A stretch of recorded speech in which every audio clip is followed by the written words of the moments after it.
আসসালামু আলাইকুম বন্ধুরা। তো আজকে চলে এলাম খুবই ইম্পর্ট্যান্ট একটি ভিডিও নিয়ে। যে ভিডিওটি কিন্তু একাদশ শ্রেণীতে ভর্তির যে রেজাল্ট, যারা একাদশ শ্রেণীতে ভর্তি হবে এই বিষয় সম্পর্কিত।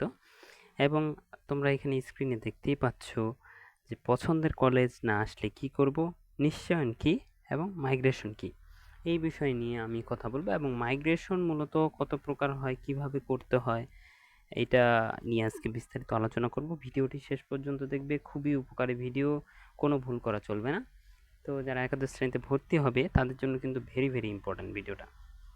তো অবশ্যই এখনও যারা আমার চ্যানেলটিকে সাবস্ক্রাইব করোনি তারা অবশ্যই সাবস্ক্রাইব করে বেল আইকনটি প্রেস করে দেবে, যাতে সকল প্রকার পড়ালেখার আপডেট এবং চাকরির নোটিফিকেশন তোমার কাছে পৌঁছে যায়।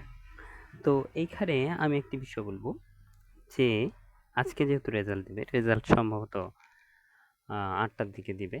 যদিও ৮টার দিকে রেজাল্ট দেওয়ার কথা বলেছে, একটু তো দেরি হবেই। তো যাই হোক, সকলে কিন্তু রেজাল্ট দেখার নিয়ম সম্পর্কে অবগত আছো। আমি যেহেতু আমার চ্যানেলে ভিডিও আপলোড করেছি সে বিষয়ে আর কথা বলবো না। তো রেজাল্ট দেখার পরে একটি বিষয় আসবে যে নিশ্চয়ায়নের জন্য কিন্তু সময় দিবে। যে এত তারিখ থেকে এত তারিখ নিশ্চয়ায়নের জন্য কিন্তু একটা সময় রয়েছে। সেই সময়ের পরে কিন্তু কলেজ নিশ্চয়ায়ন বলতে আমি যেই কলেজটাতে আজকে আমার রেজাল্ট আসবে সেটা পছন্দের হোক বা অপছন্দের হোক, একটা রেজাল্ট আসবে। তো সেই কলেজে যদি আমি ভর্তি হতে চাই তবে আমাকে নিশ্চয়ায়ন করতে হবে। কিছু ফি দিয়ে আমাকে নিশ্চয়ায়ন করতে হবে। যেমন আমরা আবেদনের ক্ষেত্রে কিছু ফি দিয়েছিলাম, তারপরে আবেদন করতে পেরেছি। তো এই ক্ষেত্রেও কিছু ফি দিতে হবে। তো ফি দেওয়ার পরে আমি কিন্তু কলেজ নিশ্চয়ায়ন হয়ে গেলে এটা কিন্তু একাদশ শ্রেণীতে ভর্তির যে সিস্টেম, এখানে কিন্তু অটো মাইগ্রেশন হয়ে যায়। তো মাইগ্রেশনটা কি, এটা সম্পর্কে একটু কথা বলি। যে একাদশ শ্রেণীর ভর্তির ক্ষেত্রে শিক্ষার্থীরা যখন আবেদন করে সেক্ষেত্রে পর্যায়ক্রমে কলেজ চয়েস করার পর শিক্ষার্থীদের মাঝে বা কোনো কলেজে ভর্তির সুযোগ পায়। প্রথম বা মাঝের কলেজ বা কেউ মনে করুন যে শেষের কলেজ পেল, সে উপরে আরও 9টা কলেজ চয়েস দিয়েছে। তো মাইগ্রেশন অন থাকলে সে শিক্ষার্থীরা মাঝে বা শেষের যে কোনো কলেজে ভর্তির সুযোগ পায়। তাহলে উপরের কলেজগুলো মাইগ্রেশনের মাধ্যমে, এই যে মাইগ্রেশন চালু থাকলে, অটো মাইগ্রেশন থাকলে সেটা কি, সেগুলো কলেজে ভর্তি হতে পারবে। এই মাইগ্রেশন মূলত কলেজ পরিবর্তনকে বোঝায়। তো এই কলেজে প্রথমে যেই কলেজে এসেছে আমি মাইগ্রেশন নিশ্চয়ন করার পরে সেই কলেজই থাকবে, যদি উপরের কলেজে কোনো সিট যদি খালি না থাকে, তো সে সেই কলেজেই পড়বে। যেই কলেজে নিশ্চয়ন করছে, রেজাল্ট পেয়েছে, সেই কলেজেই পড়বে। যদি উপরের কলেজগুলো তাকে টেনে নেয় তাহলে কিন্তু মাইগ্রেশন অন থাকার কারণে সে উপরের কলেজগুলো চলে যাবে। সে মূলত মনে করুন যে সে 10 নাম্বার কলেজে ছিল, 10 নাম্বার কলেজে থাকার পরে সে মাইগ্রেশন অন করার কারণে উপরের কোনো কলেজ তাকে টেনে নিল, সে 10 নাম্বার থেকে 6 নাম্বার চলে গেল। তাহলে কিন্তু তার 10 নাম্বার কলেজটা বাদ হয়ে গেল।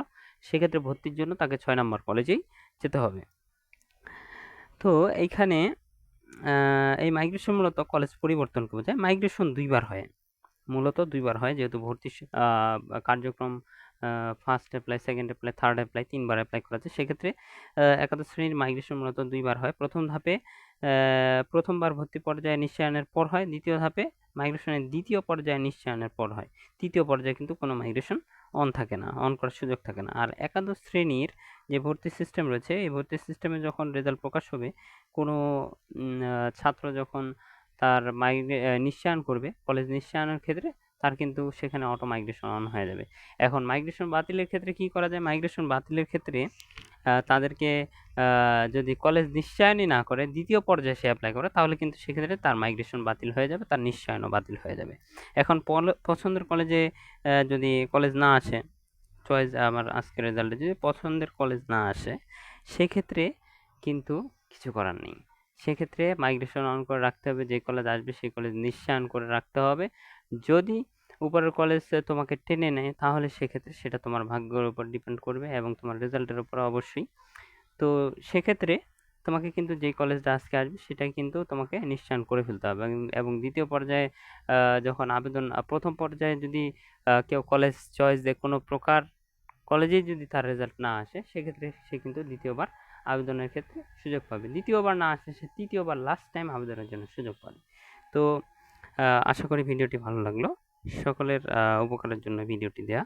তো সকলে ভালো থাকবে, সুস্থ থাকবে, আমার সাথে থাকবে সকল প্রকার আপডেট পাওয়ার জন্য। আল্লাহ হাফেজ।